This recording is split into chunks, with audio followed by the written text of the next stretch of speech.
اللهم صل وسلم وبارك على سيدنا محمد. النهارده رجوع الدوري، رجوع الزمالك والمصري النهارده بعد عودة. الزمالك كان اخر ماتش كان عامل ماتش سيء جدا قدام دجلة، الفرقة كلها كانت غايبة، الفرقة كلها ما كانتش شايفة. النهارده رجوع للدوري، هنلاعب المصري فرقة كويسة، مش هقول لك يعني ان هم اعظم حاجة بس فرقة كويسة.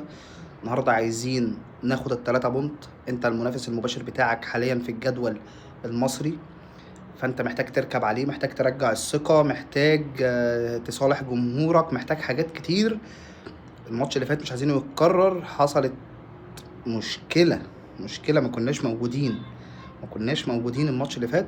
ان شاء الله النهارده الموضوع يختلف، ان شاء الله النهارده نبدأ بداية كويسة بعد عودة التوقف الدولي والملل اللي كنا فيه. ان شاء الله ماتش نضيف، ان شاء الله هنصالح بعضينا النهارده والزمالك هيكسب. انا بتوقع ان شاء الله 2-0، 2-0 باذن الله بتوقعها.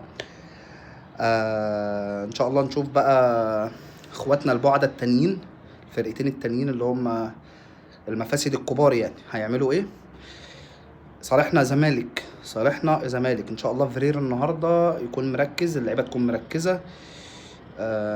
نرجع نشوف حاجات كويسه النهارده، نتقابل بعد الماتش. انا متوقع باذن الله 2-0 للزمالك ان شاء الله. اعتقد خوان الفينا هيجيب جون، ونسيب التاني للظروف عشان مش عارف ليه مش قادر احدد. ان شاء الله النهارده نكسب. ماتش مهم يرجعك في الجدول لمشاكلك الكويس. عايز تحاول تبعد على قد ما تقدر، عشان انت لو خسرت النهارده هتخش في حسابات وهتخش في حاجات وهتبقى في حته مش حلوه، وفي رخامه بقى في الجدول، وهتبقى بتجري ورا الناس مش الناس هي اللي بتجري وراك.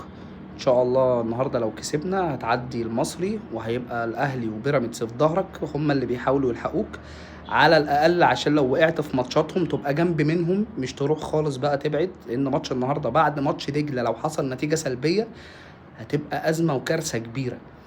فباذن الله ربنا هينصرنا النهارده باذن الله هيكون ماتش مناسب لينا جدا، وهنفرح بالماتش ده النهارده. سلام.